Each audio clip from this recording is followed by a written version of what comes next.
జై శ్రీకృష్ణ. భగవద్గీత 5వ అధ్యాయంలో పార్ట్ 2లో 16వ శ్లోకం వరకు నేర్చుకున్నాము.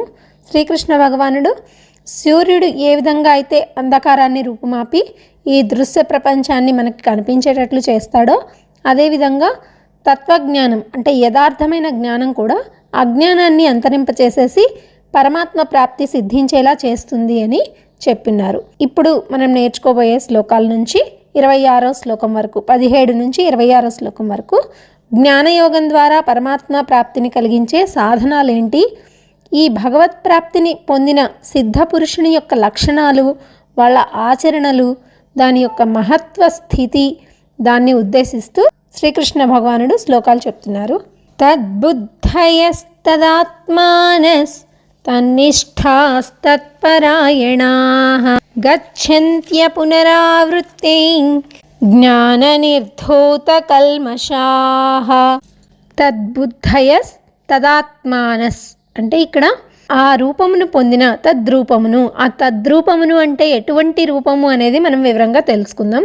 అటువంటి రూపమును పొందిన మనోబుద్ధులు కలవాళ్ళు తన్నిష్ఠాస్తత్పరాయణాః ఆ పరమాత్మ యందే ఎప్పుడూ కూడా స్థితులై వారి మనస్సుని పరమాత్మ యందు ఐక్యం కావించి తత్పరాయణాః తత్పరాయణత్వం పొందే పురుషులు, మనుషులు ఎవరైతే ఉంటారో వాళ్ళు జ్ఞాన నిర్ధూత కల్మషాః అంటే జ్ఞాన సాధనతోటి వారికి జ్ఞానం ప్రాప్తిస్తుంది. ఆ విధంగా ఉండేవారికి వాళ్ళు ఆ జ్ఞాన సాధనతోటి పాపరహితులై పునరావృత్తిం గచ్చంత్య పునరావృత్తిం అంటే అటువంటి పునరావృత్తి రహితమైన పరమగతిని పొందుతారట. ఎవరైతే తద్రూపమును పొందిన మనోబుద్ధులు కలవారైన పరమాత్మయందే నిరంతరము ఏకీభావ స్థితులై ఉన్న తత్పరాయణత్వం పొందిన మనుషులు ఉన్నారో, పురుషులు ఉన్నారో, యోగ సాధకులు ఉన్నారో వారు జ్ఞాన సాధనతోటి పాపరహితులై వారి పాపాలన్నీ పటాపంచలైపోతాయి. పునరావృత్తి రహితమైన అంటే మళ్ళీ మళ్ళీ జన్మ లేనటువంటి పరమగతిని పొందుతారు అని అర్థం. తద్బుద్ధయస్తదాత్మానస్ అంటే తద్రూపమును పొందిన మనోబుద్ధులు గలవారు నేర్చుకున్నాం. ఆ తద్రూపము అంటే ఎటువంటి రూపాన్ని పొందిన వాళ్ళు, ఈ జ్ఞానయోగాన్ని సాధన చేసే మనుషులు ఎవరైతే ఉంటారో వాళ్ళు జ్ఞానం పొంది వాటి ప్రభావంతో సమస్త జగత్తు కూడా మాయ అని తెలుసుకోవాలి. కేవలం ఆ పరమాత్మ మాత్రమే సత్యము అని గ్రహించాలి. అలాగే ఈ అనాత్మ వస్తువుల అన్నింటి యందు కూడాను వాటి పట్ల ధ్యాసని వదిలిపెట్టేయాలి. అంటే లౌకికమైన వస్తువుల పట్ల వారికి ధ్యాస ఉండకూడదు, త్యజించేయాలి. అలాగే వాళ్ళ మనస్సుని ఎప్పుడూ కూడా పరమాత్మ యొక్క స్వరూపానందే నిశ్చలంగా ఏకైక ధ్యానంతో, ఏకైక దృష్టితో వారి మనస్సు బుద్ధి ఎప్పుడూ కూడా పరమాత్మనందే లీనం చేసి ఆనంద స్వరూపాన్ని, ఆ భగవంతుడి యొక్క ఆనందమైన స్వరూపాన్ని ధ్యానించాలి. ఆ విధంగా చేస్తే, అటువంటి ధ్యానం చేస్తే ఏమి ప్రాప్తిస్తుంది? పదే పదే ఆనందం ఆవృత్తమవుతుంది. అంటే రొటేట్ అవుతూ ఉంటుంది. వాళ్ళకి రకరకాల స్టేజెస్ ఆఫ్ ఆనందం కలుగుతుంది. మనకి కలిగే ఆనందంలో ఎన్ని స్థితులు ఉంటాయి అంటే పూర్ణానందము, అపరానందము, శాంతానందము, ఘనానందము, అచలానందము, ధ్రువానందము, నిత్యానందము, బోధస్వరూపానందము, జ్ఞానస్వరూప ఆనందము, పరమానందము, మహదానందము, చిన్మయానందము, ఏకమాత్రానందము, ఇటువంటి రకరకాలైన ఆనంద స్థితులు ఉంటాయట. అవన్నీ కూడా అనుభవించి చిట్ట చివరికి పరిపూర్ణ ఆనంద స్థితిని పొందాలి. ఇంకా ఏ విధమైన భావనలో ఉండాలి అంటే ఈ ఆనందం కంటే భిన్నమైనది మరొక వస్తువే లేదు అని నిరంతరం కూడా వారి మనసులో అనుకుంటూ ఆ పరమాత్మ యందే మనస్సు అభిన్న భావంతో నిశ్చలంగా ఉండేలాగా చేసుకోవడమే మనస్సు తద్రూపం పొందడం అంటే అర్థం అన్నమాట. మనస్సు తద్రూపం పొందిన తర్వాత బుద్ధి కూడా పొందాలి.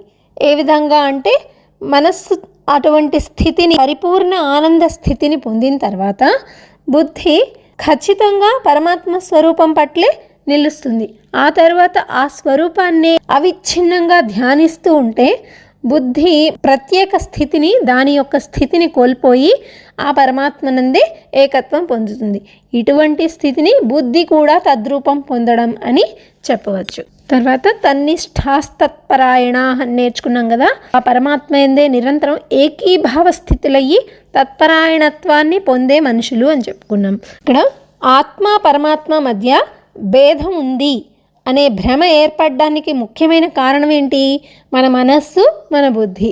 అందువలన ఈ సాంఖ్యయోగి సాధకుడు పరమాత్మనందు ఎప్పుడూ కూడా మనస్సుని, బుద్ధిని రెండిటిని ఏకాకృతి చెయ్యాలి, రెండిటిని కూడా లగ్నం చెయ్యాలి. అట్లా చెయ్యని పక్షంలో అతనికి ఆత్మ పరమాత్మ ఒకటే అంటే భగవంతుడు నేను ఒక్కటే అనే భావన కలగాలి అంటే మనస్సుని, బుద్ధిని రెండిటి కూడా భగవంతుని యందు ఏకస్థితిలోకి చేర్చి సాధన చెయ్యాలి. ఆ విధంగా మనోబుద్ధులు రెండు కూడాను పరిపూర్ణ ఆనంద స్థితిని పొందిన తర్వాత సాధకుడికి ఆత్మ పరమాత్మల మధ్య భేదము ఉంది అనే భ్రమంతా తొలగిపోతుంది. అటువంటి స్థితిలో ధియాత, ధ్యానము, ధ్యేయము అనే త్రిపుటి అభావం ఏర్పడి సాంఖ్యయోగి కేవలం ఆ పరమాత్మ ఎందే ఏకభావ స్థితి పొందుతాడు. అటువంటి స్థితినే తన్నిష్టాస్థితి అంటారు అని చెప్పుకోవచ్చు. ఇక తత్పరాయణ అంటే తత్పరాయణత్వాన్ని పొందడం అంటే ఏంటి? ఎప్పుడైతే ఆత్మ పరమాత్మల మధ్య భేద భ్రమ తొలగిపోతుందో ఆ తర్వాత సాంఖ్యయోగి ఖచ్చితంగా ఆ పరమాత్మ ఎందే అభిన్న భావంతో నిశ్చల స్థితిని పొంది ఉంటాడు. అటువంటి స్థితిలో పరమాత్మ తప్ప ఇంకా ఏ ఇతర వస్తువు యొక్క ఉనికి అతనికి ఉండదు. అటువంటి సాధకుని యొక్క మనోబుద్ధులు, ప్రాణము మొదలైనవి అన్నీ కూడా ఆ పరమాత్మ రూపాన్నే పొందుతాయి. ఈ విధంగా పరమాత్మ యొక్క జ్ఞానం ద్వారా ఏకత్వాన్ని పొందిన వారిని తత్పరాయణ అని సంబోధిస్తారు. అలాగే జ్ఞాన నిర్ధూత కల్మషాహ అని చెప్పారు కదా. ఇక్కడ 16వ శ్లోకంలో శ్రీకృష్ణ భగవానుడు చెప్పినట్టు అజ్ఞానాన్ని అంతరింపచేయునది, సూర్యుని వలె పరమాత్మను దర్శింపచేయునది అయిన యథార్థ తత్వజ్ఞానమే ఇక్కడ ఉన్న జ్ఞాన అనే శబ్దానికి కూడా అర్థమని మనం తెలుసుకోవచ్చు. పాపకర్మలు, పుణ్యకర్మలు, రాగము, ద్వేషము ఇటువంటి అవగుణాలన్నీ కూడాను ఆత్మకి బంధహేతువులు కనుక అవన్నీ కూడా కల్మషం అనే దానికి అర్థాలు అవుతాయి. ఈ కల్మషాలన్నిటినీ తొలగిపోవడానికి నిర్ధూత అనే శబ్దము తెలిపారు. సాధన వల్ల ప్రాప్తించే యథార్థ జ్ఞానం ద్వారా ఈ సాధకుల యొక్క ఈ అవలోకాలు ఏవైతే అవగుణాలు అని చెప్పుకున్నామో పాపపుణ్యకర్మలు, రాగము, ద్వేషము ఇటువంటి అవగుణాలన్నీ కూడాను సమస్త పాపాలు కూడా తొలగిపోతాయిట. దేనివల్ల? యథార్థ జ్ఞానం వల్ల. దాని ఫలితంగా వారి పాపాలు లేశమాత్రమైన మిగలవు. అప్పుడు వాళ్ళు సదా పాపరహితులవుతారు అని చెప్పడానికి జ్ఞాన నిర్ధూత కల్మషాహ అని వర్ణించడం అయింది. అపునరావృత్తిం గచ్చంత్య పునరావృత్తిం అంటే గచ్చంత అంటే ప్రాప్తిస్తుంది అని అర్థం. అపునరావృత్తి అంటే యథార్థ జ్ఞాన ఫలస్వరూపమైన పరమాత్మ ప్రాప్తి అన్నమాట. దీనిని పొందిన సాధకులు ఎవరైతే ఉంటారో, పైన చెప్పినటువంటి జ్ఞానాన్ని ఎవరైతే పొందుతారో వాళ్ళు తిరిగి రారు, అంటే పునర్జన్మ ఉండదు వాళ్ళకి. విద్యా వినయ సంపన్నే బ్రాహ్మణే గవిహస్తిని శుని చైవశ్వపాకే చ పండితా సమదర్శినః. ఈ శ్లోకంలో కృష్ణ భగవానుడు పరమాత్మ ప్రాప్తిని పొందిన సిద్ధ పురుషులు, యోగులు ఎవరైతే ఉంటారో వారు ఎటువంటి సమభావనని కలిగి ఉంటారు అనేది వర్ణిస్తున్నారు. ఇక్కడ పండితాహ అంటే జ్ఞానులట. విద్యా వినయ సంపన్నే విద్యతోటి వినమ్రతతోటి ఉన్న బ్రాహ్మణీచ గవిహస్తిని అంటే బ్రాహ్మణుల పట్ల, గోవుల పట్ల, హస్తిని అంటే ఏనుగు, ఏనుగు పట్ల, శుని చైవశ్వపాకేచ అంటే శుని అంటే కుక్క, కుక్క పట్ల, శ్వపాకేచ అంటే చండాలుని పట్ల కూడా సమదర్శినః సమదృష్టిని కలిగి ఉంటారు అని ఇక్కడ వర్ణిస్తున్నారు. పండితాహ అంటే జ్ఞానులు అని చెప్పుకున్నాం, తత్వజ్ఞానాన్ని తెలుసుకున్నవారు. అలాగే మహాత్ములు, సిద్ధ పురుషులు ఎవరైతే ఉన్నారో వాళ్ళు బ్రాహ్మణుల పట్ల కానీ, గోవు పట్ల కానీ, ఏనుగు పట్ల కానీ, శునకం పట్ల కానీ, అలాగే చండాలుని పట్ల అయినా సరే ఒకే భావాన్ని సమంగా దర్శిస్తారు. వారందరినీ ఒకే విధంగా చూస్తారు అని చెప్తున్నారు. ఎందుకని? వారి దృష్టిలో పరమాత్మయే సత్యము, మిగిలినంతా కూడా వారికి మాయ అన్నమాట. మిగిలిన ప్రపంచమంతా కూడా మాయ కింద లెక్క, పరమాత్మ మాత్రమే సత్యము. అందువలన వారికి దేనిని చూసినా, ప్రాణిని చూసినా కూడా అందులో వారికి పరమాత్మయే కనిపిస్తాడు. మనుష్యులందరిలో కూడా శ్రేష్టమైన వారు బ్రాహ్మణులు అని చెప్పబడుతుంది. అలాగే అధములు చండాలురు అని పురాణాల్లో చెప్తారు. జంతువులన్నిటిలో కూడా ఉత్తమమైనది గోవు, అలాగే నీచమైనది కుక్క, ఇక ఏనుగు మధ్య స్థాయికి చెందింది. ఈ 5ంటిని ఉదాహరణగా చూపి జ్ఞానులకు సర్వత్రా సమభావము ఉంటుంది అని వివరిస్తున్నారు ఇక్కడ కృష్ణ భగవానుడు. సాధారణ మనుషులు ఎవరైనా సరే ఈ 5 ప్రాణుల విషయంలో అసమానత్వం చూపించి తీరుతాం. ఎందుకు అంటే ఆవు పాలున్నాయి, అందరూ సేవిస్తారు. కానీ కుక్క పాలను మనుషులు తాగుతారా? లేదు. అలాగే ఏనుగు పైన ఎక్కి విహరిస్తారు, అలా అని కుక్క పైన ఊరేగుతారా? లేదు. అలాగే మన జీవన యాత్రలో పశువులకి ఉపయోగపడే వస్తువు మనుషులకు పనికిరాదు. ఉత్తముడైన బ్రాహ్మణుణ్ణి పూజా సత్కారాలచే గౌరవించాలి అని మన శాస్త్రాల్లో చెప్పబడింది. కానీ చండాలుని విషయంలో ఆ విధంగా ఉందా? లేదు. అంటే లోకులు ఏదైతే అసమానత్వాన్ని చూపిస్తారో, తప్పనిసరిగా కొన్ని విషయాల్లో అసమానత్వం అనేది చూపించడం జరుగుతుంది లోకులు, కానీ జ్ఞానులు అటువంటి విషయాలలో కూడా సమభావమే కలిగి ఉంటారు అని చెప్పడం కోసం ఇక్కడ ఈ 5 ప్రాణుల్ని ఉదాహరణగా చూపించడం జరిగింది. ఏ కారణం చేతగైనా సరే, ఎప్పుడైనా ఎక్కడైనా సరే ఈ జ్ఞానులు ఎవరైతే ఉన్నారో, సాంఖ్యయోగ సాధన చేసిన, తత్వజ్ఞానాన్ని పఠించిన, తెలుసుకున్న జ్ఞానులు వీటి పట్ల విషమభావాన్ని చూపించరు. ఎల్లప్పుడూ అన్నిటినీ ఒకే భావంతో చూస్తారు. వాటన్నిటి యందు ఉన్న ఆత్మ పరమాత్మయే అని వారు భావిస్తారు. జ్ఞానులు సర్వత్రా సమభావాన్ని చూపుతారు అని చెప్పుకున్నాం కదా. వారి ప్రవర్తన కూడా ఒకే విధంగా ఉంటుందా అందరి పట్ల అని తెలుసుకుందాం. అందరి పట్ల ఒకే రీతిగా ఎవ్వరూ కూడా వ్యవహరించలేరు. శాస్త్రాల్లో చెప్పబడిన విధంగా వ్యవహార భేదాన్ని అందరూ కూడా పాటించాల్సిందే. లౌకిక వ్యవహార దృష్టిలో వాళ్ళ యోగ్యతల్ని అనుసరించి తప్పనిసరిగా భేదాల్ని పాటించడమే జ్ఞానుల యొక్క విశిష్టత. బ్రాహ్మణుడి పట్ల బ్రాహ్మణోచితంగా ప్రవర్తిస్తారు, చండాలుని పట్ల చండాలోచితంగా, అంటే ఏ విధంగా వారిని చూడాలి అనేది ఆ విధంగానే చూస్తారు. అట్లాగే గోవుని ఎలా చూడాలి, ఏనుగుని ఎలా చూడాలి, కుక్కని ఎలా చూడాలి యథోచితంగా వ్యవహరిస్తారు. అయినా సరే అందరి పట్ల వారికి ఉండే ప్రేమ ఆదరాలు ఏవైతే ఉన్నాయో, పరమాత్మ భావం ఏదైతే ఉందో అది సమానంగానే ఉంటుంది. కానీ ఉంచవలసిన స్థలంలోనే ఉంచుతారు. కుక్కని ఎక్కడ పెడతారు? ఇంటి బయట కట్టేసి ఉంచుతారు. జ్ఞానయోగి కదా, తీసుకొచ్చి ఒళ్ళో కూర్చోబెట్టుకుంటాడా అంటే కాదు.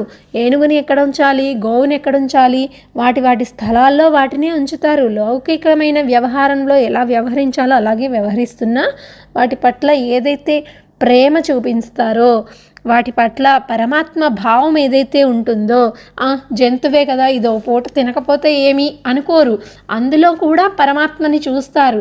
ఆ పరమాత్మకి నివేదించిన తర్వాతనే వాళ్ళు తింటారు. ఇటువంటి ఆదరణ ఏదైతే ఉందో, ప్రేమ ఏదైతే ఉందో, పరమాత్మ భావం ఏదైతే ఉందో అది మాత్రం సమానంగానే ఉంటుంది.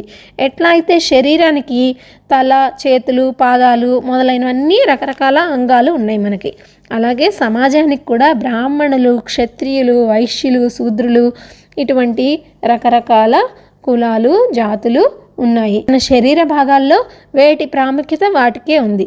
వాటి పనులు అవి చేస్తూ ఉన్నాయి. ఒక అంగము అంటే ఒక భాగము ఆచరించే పనిని మరొక భాగము ఆచరిస్తుందా? లేదు. అయినప్పటికీ కూడా మనుషులు అన్ని అంగాలని అంటే అన్ని భాగాలని, శరీర భాగాలని ఆత్మీయంగానే చూసుకుంటున్నాం కదా. మనం కళ్ళు చూస్తున్నాయి, నోరు మాట్లాడుతోంది. నోరు చేసే పని కళ్ళు చేయలేవు, కళ్ళు చేసే పని నోరు చేయలేవు, చేతులు చేసేది కాళ్ళు చేయలేవు, కాళ్ళు చేసేవి చేతులు చేయలేవు. కానీ మనము మన శరీరం మొత్తాన్ని పోషిస్తున్నామా లేదా? వాటన్నిటినీ సమభావంతోనే, వాటన్నిటి పట్ల మనం ఆత్మీయ భావం కలిగి ఉంటున్నాం కదా.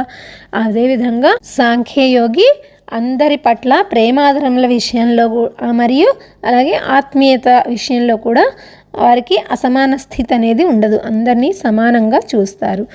సాంఖ్యయోగికి ప్రపంచమంతా కూడా పరమాత్మ దృష్టే ఉండడం వలన లౌకికంగా ఆయా ప్రాణుల్లో భేదం ఉన్నప్పటికీ కూడాను వారి పట్ల చూపించే ఆత్మీయత ప్రేమాదరాలు ఎప్పుడూ కూడా సమంగానే ఉంటాయి. మనుషులు ఏదైనా శరీర భాగానికి దెబ్బ తగలడానికి అవకాశం ఉన్నది అని భావించిన దాన్ని రక్షించుకోవడానికి అనేక విధాలుగా పాటుపడతాం కదా. అదేవిధంగా తత్వజ్ఞాని కూడా లోక వ్యవహారమునందు ఎవరికైనా సరే, ఏ ప్రాణి సమూహానికైనా సరే ఆపద సంభవించినప్పుడు ఎటువంటి భేదభావము లేకుండా తక్షణమే ఆ ఆపదని నివారించడానికి తోడ్పడతాడు. అటువంటి వారిని సాంఖ్యయోగి అని అంటారు. ఇహైవ తైర్జిత సర్గో ఏషాం సామ్యే స్థితం మనః నిర్దోషం హి సమం బ్రహ్మ తస్మాత్ బ్రహ్మణి తే స్థితాః. ముందు శ్లోకంలో తత్వజ్ఞాని యొక్క సమభావము ఏ విధంగా ఉంటుందనేది వివరించారు. ఇప్పుడు ఆ సమభావాన్నే పరబ్రహ్మ స్వరూపంగా పేర్కొని దాని యందు స్థితులైన మహాపురుషుల యొక్క మహత్యాన్ని వర్ణిస్తున్నారు. ఎవరైతే సర్వత్రా అంటే అంతటా కూడాను సమభావ స్థిత మనస్కులై ఉంటారో కిందటి శ్లోకంలో చెప్పిన విధంగా వారు ఈ జన్మలోనే సంపూర్ణ జగత్తుని జయించిన వాళ్ళు అవుతారట. అంటే ప్రాపంచిక విషయాలకి అతీతమైన స్థితికి చేరుకుంటారు. ఎందువలన అంటే ఆ పరమాత్మ దోషరహితుడు కాబట్టి అందరి పట్ల సమభావాన్ని కలిగి ఉంటారో వాళ్ళు ఆ పరమాత్మ యందే స్థితులైనట్లు. అటువంటి వారు త్రిగుణాలకి అతీతులు, జీవన్ముక్తులు. మరొక జన్మ అనేది ఉండదు. ఈ జన్మలోనే వారికి ముక్తి లభిస్తుంది. త్రిగుణాలకి కూడా వాళ్ళు అతీతులు అని చెప్పబడింది. కొంచెం వివరంగా చూద్దాం. అంటే అన్నిటి పట్ల సమమైన బుద్ధి కలవాళ్ళు ఈ లోక వ్యవహార దృష్టిలో శరీరాన్ని కలిగి ఉన్నా కూడా ఆ శరీరంతో వాస్తవంగా వాళ్ళకి ఎట్టి సంబంధం ఉండదు. ఈ జన్మలోనే వాళ్ళు జనన మరణ చక్రం నుంచి విముక్తులై జీవన్ముక్తి స్థితికి చేరుకుంటారు. అట్టి వాళ్ళని ఈ జన్మలోనే ఈ జగత్తుని జయించిన వారు అని చెప్పుకోవచ్చు. నిర్దోషం హి సమం బ్రహ్మ అనే దాని గురించి తెలుసుకుందాం. సత్వగుణం, రజోగుణం, తమోగుణం అని 3 గుణాలు ఉంటాయని మనం తెలుసుకున్నాం. ఈ 3 గుణాల్లోని దోషాల్లో హెచ్చు తగ్గులనేవి ఉండొచ్చు, కానీ మొత్తం మీద 3 గుణాలు కూడా దోషయుతాలే. ఈ జగత్తులో జరిగే పనులన్నీ కూడా ఈ 3 గుణాల ఆధారంగానే జరుగుతున్నాయి. అందుకని అటువంటి గుణాలతో సంబంధం కలిగి ఉండడం వల్ల మనుషులకి రాగద్వేషాలు, మోహము ఇటువంటివన్నీ ఏర్పడుతున్నాయి. కానీ భగవంతుడికి వీటితోటి ఎటువంటి సంబంధము ఉండదు. ఇవేమీ భగవంతుడికి పరమాత్మకి అంటవు అని మనం నేర్చుకున్నాము. కనుక రాగద్వేషాలు, త్రిగుణాలు అంటకపోవడం వలన వాటి వల్ల వచ్చే కార్యాలు కానీ ఫలితాలు కానీ భగవంతుడికి అంటవు. అందువలన భగవంతుడిని ఈ 3 గుణాలకి అతీతుడుగా చెప్పుకోవచ్చు. అదేవిధంగా తత్వజ్ఞానాన్ని తెలుసుకున్న సాధకుడు కూడాను భగవంతుడు ఏ విధంగా 3 గుణాలకి అతీతుడో అతను కూడా భగవంతుడి యందే తన మనస్సుని బుద్ధిని ఐక్యం చేసి ఉంచడం వలన ఈ తత్వజ్ఞాని కూడా గుణాతీతుడే అని మనం చెప్పుకోవచ్చు. వాళ్ళ యందలి రాగము, ద్వేషము, మోహము, మమత, అహంకారము ఇటువంటి అవగుణాలు ఇంకా విషమ భావాలు అన్నీ కూడా నశించిపోయి వారికి సమభావ స్థితి ఏర్పడుతుంది. ఆ సమభావమే బ్రహ్మం యొక్క, పరమాత్మ యొక్క స్వరూపము. కనుక సమభావ స్థితుడైన అన్నిటి పట్ల సమానమైన భావం కలిగిన తత్వజ్ఞాని పరమాత్మ పట్ల స్థితుడై ఉన్నట్లే మనం చెప్పుకోవచ్చు. బాహ్యానికి వారు ఈ త్రిగుణమయమైన శరీరం అంటే రజోగుణం, తమోగుణం, సత్వగుణం ఉన్నటువంటి శరీరంలో స్థితులై ఉన్నట్లు మనకి బాహ్యానికి కనిపిస్తున్నా కూడా వాళ్ళు అంతర్ముఖంగా సమభావ స్థితులు అవడం వలన ఈ జగత్తుతో కానీ శరీరంతో కానీ వాస్తవంగా వాళ్ళకి ఎట్టి సంబంధం ఉండదన్నమాట. అటువంటి సాధకుని యొక్క స్థితి బ్రహ్మనందే ఉంటుంది, అంటే ఆ పరమాత్మనందే ఉంటుంది. ఈ భావాన్ని ప్రకటించడానికే నిర్దోషం హి సమం బ్రహ్మ అని చెప్పడం జరిగింది. ఇక భగవద్గీతలోనే అనేక సందర్భాల్లో అనర్థాలన్నిటికీ కూడాను రజోగుణం తమోగుణం ఈ రెండే హేతువులు కారణాలు అని కనుక వాటిని త్యజించాలి అని భగవంతుడు శ్రీకృష్ణ భగవానుడు తెలిపి ఉన్నట్లు మనం చదువుకున్నాం. కనుక రజోగుణం తమోగుణం ఈ రెండు దోషాలకి నిలయమని చెప్పుకుంటున్నాం. మరి సత్వగుణం కలిగి ఉంటే అది భగవత్ ప్రాప్తికి సహాయపడుతుంది కదా, దానిని కూడా రజోగుణం తమోగుణాలతో సమానంగా ఎంతో కొంత దోషపూర్ణమే అని ఏ విధంగా ముందు చెప్పబడింది అంటే, రజోగుణం తమోగుణాలతో పోలిస్తే సత్వగుణం శ్రేష్టమైనదే, మానవుని యొక్క ఉన్నతికి అది సహాయం చేస్తుంది. అయినా సరే అహంకారము అనేది ఎక్కడో కొంత స్పర్శించడం వలన, ఈ సుఖంతో జ్ఞానంతో కలిసి ఉండడం వలన ఆ సత్వగుణం కూడా బంధహేతువే అని చెప్పుకోవచ్చు. కనుక ఈ 3 గుణాలతోటి సంబంధం పూర్తిగా తెగిపోనంత వరకు సాధకుడు పూర్తిగా దోషరహితుడవడం జరగదు, అతనికి సమభావ స్థితి అనేది సంపూర్ణంగా ఏర్పడదు. అందువల్లనే గుణాతీతము త్రిగుణాలకు అతీతంగా ఉండాలి, సత్వగుణం కూడా దోషయుక్తమే అని చెప్పడం జరిగింది. న ప్రహృష్యేత్ ప్రియం ప్రాప్య నోద్విజేత్ ప్రాప్య చ ప్రియం స్థిరబుద్ధిరసమ్మూఢో బ్రహ్మవిద్ బ్రహ్మణి స్థితః. ఈ శ్లోకంలో కృష్ణ భగవానుడు సమబుద్ధి కలిగిన సచ్చిదానంద పరబ్రహ్మని పొందిన సిద్ధపురుషుని యొక్క లక్షణాలు ఏ విధంగా ఉంటాయి అనేది తెలుపుతున్నారు. న ప్రహృష్యేత్ ప్రియం ప్రాప్య అంటే, న ప్రహృష్యేత్ అంటే పొంగిపోని వాడు. దేనికి పొంగిపోడు? ప్రియం ప్రాప్య, ఎప్పుడైతే అతనికి ప్రియమైనది జరుగుతుందో ఇష్టమైనది జరుగుతుందో అప్పుడు పొంగిపోడు. అట్లాగే నోద్విజేత్ ప్రాప్య చ ప్రియం, నోద్విజేత్ అంటే ఉద్వేగానికి లోను కాడు.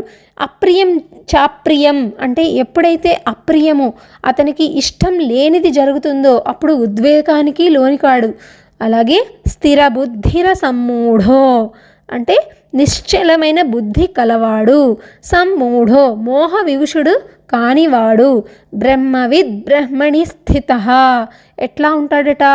సదా సచ్చిదానంద పరమాత్మయందే ఏకీభావ స్థితుడై ఉంటాడు అని చెప్తున్నారు. అంటే ప్రియమైన లాభాలకు ఇష్టమైనవి కలిగినప్పుడు పొంగిపోనివాడు, అప్రియాలు అంటే ఇష్టం లేనివి జరిగినప్పుడు కుంగిపోనివాడు, స్థిరమైన బుద్ధి కలవాడు, మోహ వివశుడు కానివాడు అయినటువంటి ఆ పరమాత్మయందు సదా ఏకీభావ స్థితిలో ఉంటాడట. కొంచెం వివరంగా తెలుసుకుందాం. మనస్సు, బుద్ధి, ఇంద్రియాలు శరీరానికి అనుకూలమైన వాటిని ప్రియాలు అంటారు. అజ్ఞానికి అట్టి అనుకూలమైనవి జరిగినప్పుడు వాటి పట్ల ఆసక్తి ఉండడం వలన అవి లభించినప్పుడు ఎంతో సంతోషిస్తాం. మనందరం అంతే కదా, మనకి నచ్చింది ఏదన్నా జరిగితే ఎంతో సంతోషిస్తాం. కానీ తత్వజ్ఞాని సమానమైన భావస్థితిని కలిగి ఉంటాడు. ఏ వస్తువునందు కూడా కొంచెం కూడా అతనికి ఆసక్తి ఉండదు. ప్రారబ్ధాన్ని బట్టి ఏదైనా సరే అనుకూలమైన వస్తుప్రాప్తి కలిగినా, అలాగే మనస్సు, బుద్ధి, ఇంద్రియాలు శరీరానికి ఏదైనా ప్రియ పదార్థంతో సంయోగం ఏర్పడినా కూడా అతడు పొంగిపోడట. ఎందుకు అంటే మనస్సు, ఇంద్రియాలు, శరీరము వీటి యందు మమత, ఆసక్తి, అహంభావము అతనికి ఉండవు కనుక, తత్వజ్ఞానికి ఉండవు కనుక. అదేవిధంగా ప్రతికూలమైనవి అంటే అప్రియాలు పట్ల కూడాను అతనికి ఆసక్తి ఉండదు, కుంగిపోడు. అప్రియమైనది జరిగినప్పుడు కూడా, ప్రతికూలమైన స్థితి ఏర్పడినప్పుడు కూడా కుంగిపోడు. అజ్ఞానులు ఎవరైతే ఉంటారో అంటే మనలాంటి సాధారణ మానవులు ఎవరైతే ఉంటారో, మనకి ఏదైనా ప్రతికూలమైన పని జరిగినప్పుడు, మనకి నచ్చని విషయం జరిగినప్పుడు ఏం చేస్తాము? మనం ఉద్వేగానికి గురవుతాం, దుఃఖిస్తాం పదే పదే, ఇలా జరిగిందేంటి, ఇలా జరిగిందేంటి అని. కానీ జ్ఞానికి ఏ వస్తువు పట్ల కూడా ద్వేషభావం ఉండదు. అందువలన మనస్సుకి, బుద్ధికి, ఇంద్రియాలకి, శరీరానికి ప్రతికూలమైన పదార్థంతో సంయోగం ఏర్పడినప్పుడు కూడాను అతడు ఉద్వేగుడు అవడు, దుఃఖితుడు కాడు. అలాగే స్థిర బుద్ధిర సమ్మూఢో అంటే తత్వజ్ఞాని ఎవరైతే ఉంటారో అతని దృష్టిలో పరబ్రహ్మ తప్ప ఈ జగత్తులో మరి ఏది కూడా సత్యం కాదు అని మనం నేర్చుకున్నాం. కనుక లౌకికంలో అంటే లోక వ్యవహార దృష్టిలో అనేక విధాలుగా సుఖం దుఃఖం కలిగినా కూడా అతని బుద్ధి పరమాత్మ స్థితి నుండి ఎప్పుడూ ఏ విధంగా కూడా పక్కకి తొలగదు. అంటే అతని కాన్సన్ట్రేషన్ అంతా పరబ్రహ్మ పట్లే ఉంటుంది. ఈ ప్రపంచంలో ఏం జరుగుతున్నా సరే అది సచ్చిదానందమైన ఆ పరమాత్మ స్థితిలో పరమాత్మ పట్లే ఎప్పుడూ కూడాను నిశ్చలమైన స్థితిలో ఉంటుంది అతని బుద్ధి. అట్టివానిని స్థిర బుద్ధి కలవాడు అని చెప్పడం జరిగింది. స్థిర బుద్ధి అసమ్మూఢో అంటే మోహ వివశుడు కానివాడు అని నేర్చుకున్నాము. మోహ వివశుడు కానివాడు అంటే జ్ఞాని యొక్క అంతఃకరణంలో సంశయాలు అంటే అనుమానాలు కానీ భ్రమ కానీ మోహం కానీ లేశమాత్రమైనా ఉండవు. అందువలన అతనిలో అజ్ఞానం మొత్తం అంతరించిపోతుంది. దానివల్ల అతని భయాలు మోహము భ్రమ ఇవన్నీ తొలగిపోతాయి. అట్లాంటి వాళ్ళని అట్లాంటి జ్ఞానిని అసమ్మూఢో అని చెప్తారు. ఇక బ్రహ్మవిద్ బ్రహ్మణి స్థిత అని పేర్కొన్నారు. ఎవరైతే ఈ తత్వజ్ఞాని ఉంటాడో అతనికి బ్రహ్మతత్వం బాగా తెలిసి ఉంటుంది. బ్రహ్మం అంటే ఏంటి, జగత్ అంటే ఏంటి, ఈ బ్రహ్మకి జగత్తుకి మధ్య ఉన్న సంబంధం ఏంటి, ఆత్మ ఏంటి, పరమాత్మ ఏంటి, జీవుని యొక్క లక్షణాలేంటి, జీవునికి ఈశ్వరునికి మధ్య గల భేదం ఏంటి, ఇటువంటి బ్రహ్మ సంబంధమైన విషయాలన్నీ కూడాను అతనికి బాగా తెలిసి ఉంటాయి. కనుక బ్రహ్మం యొక్క స్వరూపం అతనికి ప్రత్యక్షంగా అనుభవంలోకి వస్తుంది. అట్లాంటి వాళ్ళని బ్రహ్మవిత్ అని చెప్పబడింది. బ్రాహ్మణి స్థిత అంటే ఇటువంటి తత్వజ్ఞానం తెలిసిన వాళ్ళు, ఎవరికైతే మనం పైన చెప్పుకున్న లక్షణాలన్నీ ఉన్నాయో అతనికి ప్రత్యక్షంగా బ్రహ్మ యొక్క స్వరూపం తెలియడం వలన జాగ్రత్త స్వప్న సుషుప్త అవస్థలలో ఎల్లప్పుడూ కూడా ఆ పరబ్రహ్మ యందే స్థితుడై ఉంటాడు. భౌతికాలైన శరీరం పట్ల అతనికి ఎప్పుడూ కూడా ధ్యాస ఉండదు. ఆ పరమాత్మ యందే తాదాత్మ్య స్థితి కలిగి ఉండడం వలన అతడు ఎప్పుడూ కూడాను బ్రహ్మ నుండి వేరు కాడు, పరబ్రహ్మ నుండి వేరు కాడు. అతని స్థితి సదా ఒకే రీతిగా ఉంటుంది. అట్టి వాళ్ళని బ్రహ్మణి స్థిత అని చెప్పడం జరిగింది. బాహ్య స్పర్శేష్మసక్తాత్మ విందత్యాత్మని యత్సుఖం స బ్రహ్మయోగయుక్తాత్మ సుఖమక్షయమశ్నుతే. బ్రహ్మైక్య స్థితిని పొందిన జ్ఞాని యొక్క లక్షణాలు తెలిపిన తర్వాత పరమాత్మ అటువంటి స్థితిని పొందడానికి సాధనా విధానాలేంటి, వాటి ఫలాలని గురించి వివరిస్తున్నారు. బాహ్య స్పర్శేషు అంటే ప్రాపంచిక విషయాల పట్ల, బయట జరుగుతున్న విషయాల పట్ల అసక్తాత్మ అనాసక్త్యమైన అంతఃకరణం గల సాధకుడు అంటే బాహ్యమైన ప్రాపంచిక విషయాల పట్ల అనాసక్తితో ఉండాలి, ఆసక్తిని విడిచిపెట్టి ఉండాలి. అటువంటి సాధకుడు వింద్యత్యాత్మని యత్ సుఖం ఆత్మయందు ధ్యానజనితమైన ఏ సాత్వికానందం కలదో దానిని పొందుతాడు.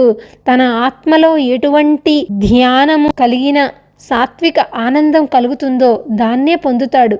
అటువంటి వాడు సబ్రహ్మయోగయుక్తాత్మ సుఖమక్షయమశ్నుతే. సబ్రహ్మయోగయుక్తాత్మ అంటే అతడట పరమాత్మ పరబ్రహ్మ యొక్క ధ్యానయోగమునందు అభిన్న భావస్థితుడై ఉంటాడనమాట. ఉండి సుఖమక్షయమశ్నుతే అక్షయ ఆనందాన్ని, అశ్నుతే అంటే అనుభవించడం, అక్షయమైన ఆనందాన్ని అంటే ఇంకా తిరుగులేని ఆనందాన్ని పొందుతాడు అని చెప్పడం జరిగింది. ప్రాపంచిక విషయాలందు అనాసక్తమైన అంతఃకరణ గల సాధకుడు ఆత్మస్థిత ధ్యాన జనితమైన సాత్విక ఆనందాన్ని పొందుతాడు. ఆ తరువాత అతడు ఆ సచ్చిదానంద పరమాత్మ ధ్యానయోగం నందు అభిన్న భావస్థితుడై అక్షయమైన ఆనందాన్ని అనుభవిస్తాడు అని శ్లోకం యొక్క అర్థం. బాహ్య స్పర్శేష్వసక్తాత్మ అంటే ఏ విషయాలకైతే శబ్దరూపం స్పర్శ రూపం ఉంటుందో అటువంటి బయటకి కనిపించే విషయాలందు అనాసక్తి కలిగి ఉండాలి. వివేకి అంటే జ్ఞానాన్ని పొందినవాడు ఎవరైతే ఉంటారో వాళ్ళు వాటి ఎందలి ఆసక్తిని తన మనస్సులో పూర్తిగా తొలగించుకుంటాడు. అతనికి సమస్త భోగాల పట్ల వైరాగ్యం ఏర్పడి వాటన్నిటి యందు కూడాను విరక్తి కలిగి తన మనస్సుని నిశ్చలంగా చేసుకొని ఎల్లప్పుడూ కూడాను ఆ పరబ్రహ్మం నందే నిలిపేలాగా అతను సాధన చేస్తాడు. అటువంటి పురుషుల్నే బాహ్య స్పర్శేశ్వసక్తాత్మ అని అంటారు.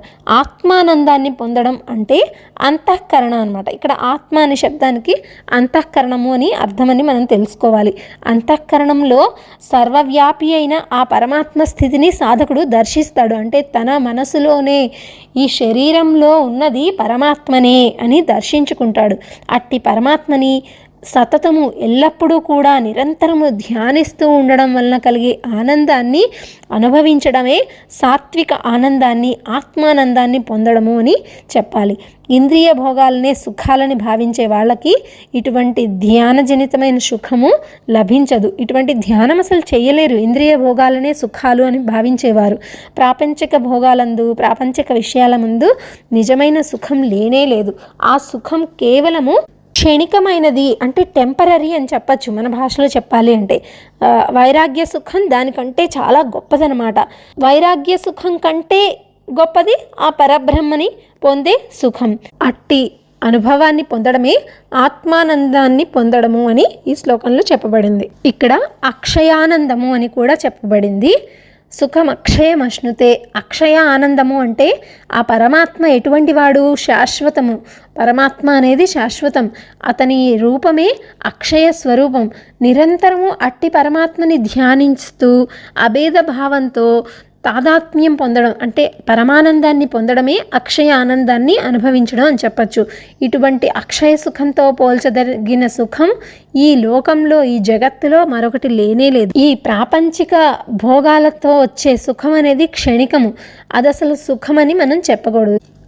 కనుక అక్షయానందము అంటే ఆ పరమాత్మ స్వరూపాన్ని పొందడాన్నే అక్షయానందము అని చెప్పచ్చు.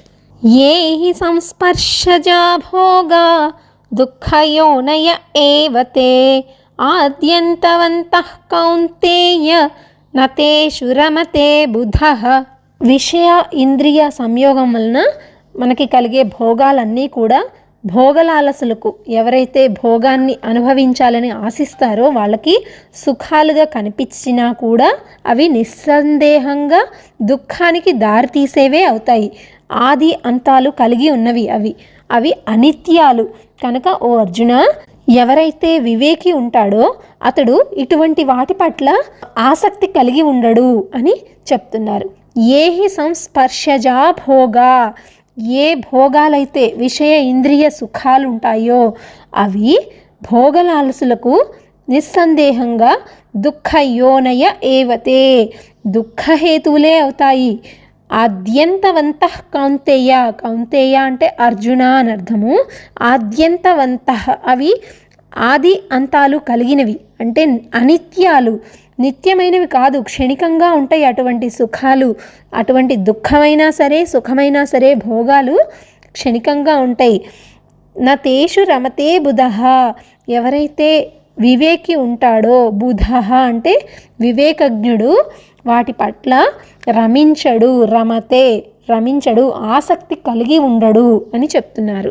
దీనికి మనం ఒక ఉదాహరణ చెప్పుకోవచ్చు. మిడతలు దేనికి అట్రాక్ట్ అవుతాయి? ఎక్కడైతే వెలుతురు కనిపిస్తుందో అక్కడ మిడతలు అట్రాక్ట్ అవుతాయి. వాటికి మోహం అంటే వెలుగుని చూస్తే మిడతలకి మోహం అనమాట. అగ్నిజ్వాల ఉన్నా కూడా అది వెలుతురే అనుకొని ఏమవుతుంది, అవి సుఖమిస్తాయేమో అని భ్రమపడి వాటిని పొందాలి అనే కోరికతోటి ఎగిరి వాటిపైన పడతాయి, ఆ అగ్నిజ్వాలల మీద పడతాయి.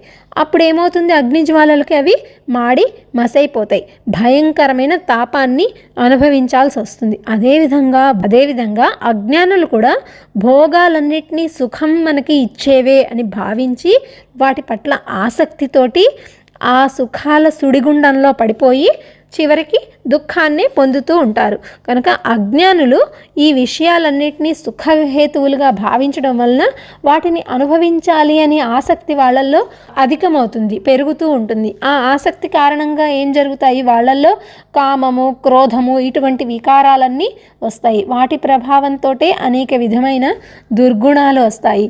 దురాచారాలు అంటే చెడు ఆలోచనలు మన మనస్సులోకి వస్తాయి. అందువలన వాళ్ళ జీవితము పాపపంకితం అయిపోతుంది. అంటే వాటి కోసము అవి పొందాలనే ఇచ్ఛతోటి మోహం పెరిగి, కామం, క్రోధం ఇటువంటి వికారాలు పెరిగి మనలో దుర్గుణాలు, దురాలోచనలు వచ్చి చివరికి పాపం చేయడానికి హేతు అవుతుంది. దాని ఫలితంగా మళ్ళీ ఇహపర లోకాల్లో వివిధ రకాలైన భయంకర యాతనలకి గురి కావాల్సి ఉంటుంది. అంటే మనము ఏదైనా ఒక పాపాన్ని మూట కట్టుకున్నాము అంటే దానికి మళ్ళీ జన్మ ఎత్తి దాన్ని తీర్చుకోవాల్సిన అగత్యం ఏర్పడుతుంది. జ్ఞానం లేనివారు, అవివేకులు ఎవరైతే ఉంటారో భ్రమ వలన ప్రమాదానికి లోనవుతూ ఉంటారు. స్త్రీని చూస్తే ఆసక్తి కలిగి ఉంటారు. అలాగే భోగాలు వీటన్నిటినీ సుఖకారకాలుగా తలుస్తారు. వాటిని సుఖాలుగా తలంచి ఆ విషయ భోగాల్లో ఎల్లప్పుడూ మునిగిపోయి ఉంటాం మనం. ఆ కారణం చేత అతని యొక్క ఆయువు, బలము అంతా క్షీణిస్తుంది. అదేవిధంగా వారి యొక్క మనస్సు, బుద్ధి, ప్రాణము, ఇంద్రియములు అవన్నీ కూడా దుర్బలమవుతాయి. అంతేకాకుండా అవి శాస్త్ర విరుద్ధములైన పనులు అనుకోండి, అతడు పరలోకంలో నరకయాతనకు కూడా గురవుతాడు. అలాగే అజ్ఞానులట ఇతరులకి ఒకవేళ అధికమైన భోగాలు ఉన్నాయనుకోండి, సంపదలు, పెద్ద ఇల్లు ఉంది, వారికి బాగా డబ్బు ఉంది, అవి చూసినప్పుడు వారి మనసులో ఈర్ష్యాగ్ని అనేది మొదలవుతుంది. ఈ ఈర్ష్య అతన్ని కుంగిపోయేలా చేస్తుంది. ఎప్పుడైతే ఈ భోగ విషయాల్ని సుఖాలుగా భావించి వాటిని మన తలరాత వల్ల పోగొట్టుకోవాల్సి వచ్చిందనుకోండి, అప్పుడు మానవుడికి వాటిపైన వ్యామోహం ఉండడం వల్ల వాటిని పదే పదే స్మరిస్తూ ఉంటాడు. ఎప్పుడైతే వాటిని కోల్పోతాడో అప్పుడు శోకంలో మునిగిపోతాడు. ఆ వివరణలు అన్నింటినీ బట్టి చూస్తే గనక విషయ సంయోగం వలన ప్రాప్తించిన భోగాలు వాస్తవంగా పూర్తిగా దుఃఖహేతువులే అని మనకి వివరించడం జరిగింది. వాటి యందు సుఖం ఏమాత్రము లేదు అని తెలుసుకోవాలి. అజ్ఞానం వలన మాత్రమే అవి సుఖాలుగా భ్రమ కలుగుతోంది మనకి. కనుక అవి కేవలం దుఃఖహేతువులే అవుతాయి అని భగవంతుడు ఇక్కడ అర్జునుడికి చెప్తున్నాడు. భోగాలు ఆది అంతాలు కలవి, అనిత్యాలు అని ఎందుకు చెప్పారు? ఇంద్రియ భోగాలట స్వప్న దృశ్యాలు లాంటివి. అంటే మనకి కళలు వస్తూ ఉంటాయి కదా, పగటి కళలు అంటారు, అటువంటివి. మెరుపులాగా క్షణభంగురాలు, కాసేపు ఉంటాయి, కొద్ది రోజులు ఉంటాయి, కొద్ది రోజులు పోతాయి అని వివరించడానికే అవి ఆది అంతాలు కలవి అని భగవంతుడు చెప్తున్నాడు. వాటి పట్ల మనకు ఉన్న అజ్ఞానం వల్ల అవి సుఖాలుగా అనిపించినా కూడా అవి నిజమైన సుఖాలు కాదు. వాటి వల్ల వచ్చే సుఖం కానీ ఏదైనా క్షణికం మాత్రమే. ఎందుకంటే అనిత్యమైన వస్తువు నిత్య సుఖాన్ని ఎలా వస్తుంది? ఇవ్వదు కదా. అందువలన అవి అనిత్యాలు అని చెప్పారు. ఇప్పుడు చెప్పుకున్నట్లు విషయ భోగాలన్నీ అంటే ఇంద్రియాలతో మనకి లభించే భోగాలన్నీ కూడాను అనిత్యాలు, క్షణభంగురాలు, దుఃఖహేతువులే. కానీ వివేకహీనుడైన అజ్ఞాని ఎవరైతే ఉంటారో అతను నిత్య అనిత్యము అనే విచారం ఆలోచన చేయకుండా ఇది నిత్యమైనది, ఇది అనిత్యమైనది అనే ఆలోచన అజ్ఞానులకి ఉండదు. ఆ విధంగా ఆలోచన లేకపోవడం వలన విషయభోగాల్ని అనుభవించడం వలన వచ్చే పర్యవసానాలని ఆలోచించకుండా వాటిలో మునిగి తేలుతూ అనేక రకమైన కష్టాలని అనుభవిస్తూ ఉంటారు సామాన్య మానవులు. కానీ ఎవరైతే వివేకవంతుడైన జ్ఞాని ఉంటాడో ఈ విషయభోగాలన్నీ అనిత్యాలు అని, వాటి వల్ల వచ్చే ఫలితాలన్నీ క్షణభంగురాలని తెలుసుకుంటాడు. అవి కామము, క్రోధము, పాపము, తాపము ఇటువంటి అనర్థాలకి మూలము అని తెలుసుకుంటాడు. వాటి పట్ల ఆసక్తిని వదిలిపెట్టి అక్షయ సుఖప్రాప్తికి అతను సాధన చేస్తాడు. కనుక వాటన్నిటి పట్ల అతడు నిరాసక్తుడు అవుతాడు అని ఇక్కడ చెప్పడం జరిగింది. శక్నోతి హైవ యస్సోఢుం ప్రాక్షరీర విమోక్షణాత్ కామక్రోధోద్భవం వేగం సయుక్త ససుఖీ నరః. శరీరాన్ని విడవకముందే అంటే జీవించి ఉండగానే కామక్రోధాలని, ఉద్వేగాలని అదుపులో ఉంచుకోగలిగిన సాధకుడే నిజమైన సుఖి అంటే నిజమైన యోగి అని ఈ శ్లోకం యొక్క అర్థం. ఇంకొంచెం వివరంగా చూద్దాం. రకరకాల జన్మలను తీసుకుంటే దేవతల జన్మలు విలాసాలకి, భోగాలకి నిలయాలుగా మనకి కనిపిస్తాయి. అలాగే పశుపక్ష్యాదుల జన్మలు జడత్వంతో కూడుకున్నవి. అందువలన కామక్రోధాలు అనేవి నిరోధించాలంటే ఆ జన్మలన్నింటికంటే మానవ జన్మ ఎందే అవకాశం ఎక్కువగా ఉంటుంది. ఈ మానవ జన్మలోనే మనము మృత్యువుని చూడకముందు అంటే ఈ శరీరాన్ని వదిలిపెట్టకముందే కామక్రోధాలు విజృంభించకుండా అరికట్టగలిగితే అటువంటి సాధకుణ్ణి యోగి, సుఖి అని కృష్ణ భగవానుడు ఇక్కడ చెప్తున్నారు. అశ్రద్ధతో కానీ, నిర్లక్ష్య ధోరణి దాంతో కానీ మానవులు గనక తమ జీవితాన్ని ఎల్లప్పుడూ భోగ వస్తువుల్ని సమకూర్చుకోవడంలో, వాటిని అనుభవించడంలోనే గడిపారనుకోండి, ఆ తర్వాత తలపట్టుకొని పశ్చాత్తాపపడాల్సి వస్తుంది అని భగవంతుడు ఇక్కడ హెచ్చరిస్తున్నాడనమాట. ఇహ చేద వేదీ దత్త సత్యమస్థి న చేదిహ వేదీన్ మహతీ వినష్ఠి. అంటే ఈ మానవ జీవితంలోనే భగవంతుని తెలుసుకుంటే అన్ని శుభాలు కలుగుతాయి, లేకపోతే తీరని నష్టాలు వాటిల్లుతాయి అని ఈ శ్లోకం యొక్క అర్థం. ఈ శరీరం అనేది నశ్వరమైనది, అంటే శాశ్వతమైనది కాదు. ఎప్పటికైనా సరే దీంతో వియోగం అనేది తప్పదు. అది ఎప్పుడు రాలిపోతుందో ఎవరికీ తెలీదు. కనుక మృత్యువాత పడకముందే కామక్రోధాలని అదుపులో ఉంచుకోవాలి. కామం, క్రోధం, మదం, మాత్సర్యం, లోభం, మోహం ఇట్లాంటివన్నీ విజృంభించకుండా మన జీవితం వాటి బారిన పడకుండా మనమే కాపాడుకుంటూ ఉండాలి. వాటి బారిన కనుక పడితే ఏమవుతుంది? జీవితం అస్తవ్యస్తం అవుతుంది. కనుక అస్తవ్యస్తం కాకుండా ఉండాలంటే, శక్తిని పొందాలి అంటే తగిన సాధన చేసి తీరాల్సిందే. ఉదాహరణకి నదులు ఉన్నాయనుకోండి, అవి పరవళ్ళు తొక్కుతూ ప్రవహిస్తూ ఉంటాయి.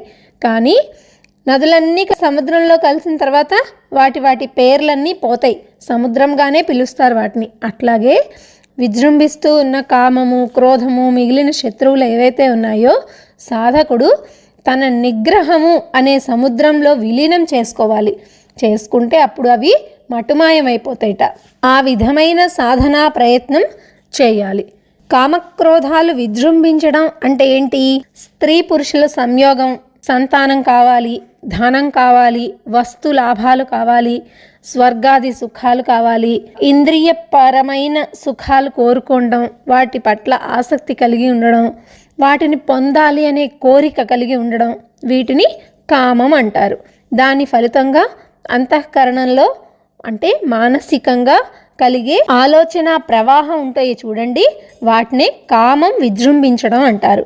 అట్లాగే మనస్సు, బుద్ధి, ఇంద్రియాలకి మనకి ప్రతికూలమైన పరిస్థితులు సంభవించినప్పుడు, అంటే మనకి నచ్చనివి, మన మనసుకి నచ్చనిదేదో, మన బుద్ధికి గిట్టనిదేదో, మన ఇంద్రియాలకి సరిపడంది ఏదో విషయం జరిగిందనుకోండి, అటువంటి పరిస్థితులు సంభవించినప్పుడు మనకు కావలసిన వస్తువు యొక్క ప్రాప్తికి అవరోధం ఏర్పడుతుంది.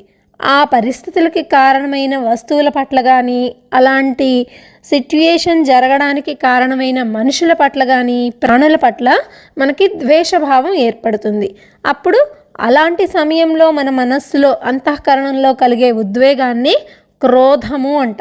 అలాంటి క్రోధము కలిగినప్పుడు మనలో కలిగే ఆలోచనలు, మన ప్రవర్తనని క్రోధ విజృంభణము అని చెప్పచ్చు. ఈ విజృంభణాలకి ఓర్చుకోవడానికి సమర్థులు ఎలా అవ్వాలి అంటే, కామమైన, క్రోధమైన, మదమైన, మాత్సర్యమైన, మోహమైన ఏదైనా సరే విజృంభించినప్పుడు వాటికి చెలించకుండా ప్రశాంతమైన మనస్సుతోటి ఉండేవాడే నిజమైన యోగి, నిజమైన సుఖి అని భగవంతుడు ఇక్కడ చెప్తున్నారు. ఈ ప్రపంచంలో ఉన్న మనుషులందరూ సుఖాలనే కోరుకుంటారు, కానీ వాస్తవంగా సుఖం అంటే ఏంటి, అది ఎలా లభిస్తుంది మనకి అనే విషయం తెలియక భ్రమలో ఉండి మనకి లభించే భోగాలు ఏవైతే ఉంటాయో వాటినే సుఖాలుగా భావించి అవి కావాలి అని మనం కోరుకుంటాం, వాటిని పొందాలి అని ఆరాటపడుతూ ఉంటాము. ఆ ప్రయత్నంలో ఆటంకాలు ఏవైనా ఏర్పడినప్పుడు మనకి క్రోధము కలుగుతుంది. ఇటువంటి కామక్రోధాలకి లోనైన వాళ్ళు నిజంగా ఎప్పుడూ కూడా ఎటువంటి సుఖాన్ని పొందలేరు. ఎవరైతే కామానికి వశులవుతారో వాళ్ళు స్త్రీని, పుత్రుల్ని, అలాగే ధనాన్ని, మాన మర్యాదల్ని వాటిని కోరుకుంటారు. అలాగే క్రోధానికి వశులైన వారు ఇతరులకి హాని చేయటం కోసం అనేకమైన అనర్థమైన కార్యకలాపాలు, పాపకర్మలు ఇటువంటివి చేస్తారు. దాని ఫలితంగా ఈ లోకంలో ఏమి లభిస్తుంది? రోగాలు వస్తాయి, శోకం కలుగుతుంది, అవమానానికి గురవుతాము, అపకీర్తి వస్తుంది, మనస్సు వ్యాకులత చెందుతుంది, అలాగే భయం కలుగుతుంది, అశాంతి కలుగుతుంది, మనలో ఉద్వేగం కలుగుతుంది, ఇంకా అనేక విధాలైన తాపాలకి గురి అవుతాము. అంతేకాకుండా ఈ లోకంలో ఇవన్నీ జరుగుతాయి, మరి పరలోకానికి అంటే ఈ శరీరాన్ని విడిచిపెట్టిన తర్వాత ఏమవుతుంది? నరక బాధల్ని చూడవలసి వస్తుంది. అంతేకాకుండా మరుజన్మ కలుగుతుంది. వీటి యొక్క ఫలితాలని అనుభవించాలి కదా, అందుకని మరుజన్మలో పశువులుగా, పక్షులుగా, క్రిమికీటకాదులుగా జన్మలు పొంది అనేక దుర్భరమైన క్లేశాలని అంటే కష్టాలని అనుభవించాల్సి వస్తుంది.